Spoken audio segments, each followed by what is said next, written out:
Alors, bonjour les sixièmes, séance suivante. Nous continuons dans cette deuxième partie pour comprendre quand est née Rome et quand elle est née historiquement et non pas à partir des légendes que nous ont racontées, des belles légendes que nous ont racontées les Romains.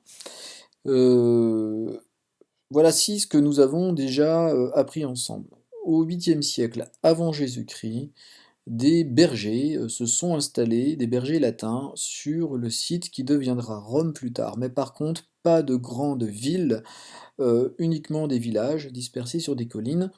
Ce qui nous assure de cela, c'est qu'on a trouvé entre ces collines des tombes, des petits cimetières, nous montrant que ça ne pouvait pas être une grande ville puisque les cimetières étaient à l'extérieur des territoires habités.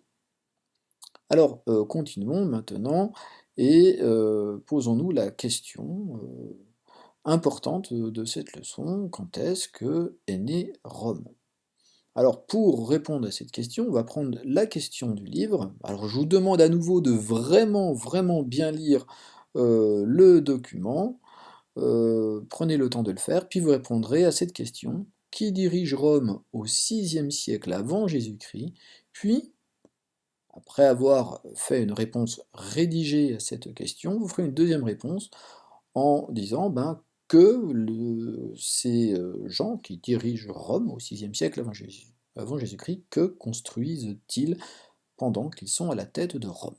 Voilà, donc premier travail, prenez le temps de bien le faire, ça passe par une lecture attentive du document, et on se retrouve pour la correction juste après.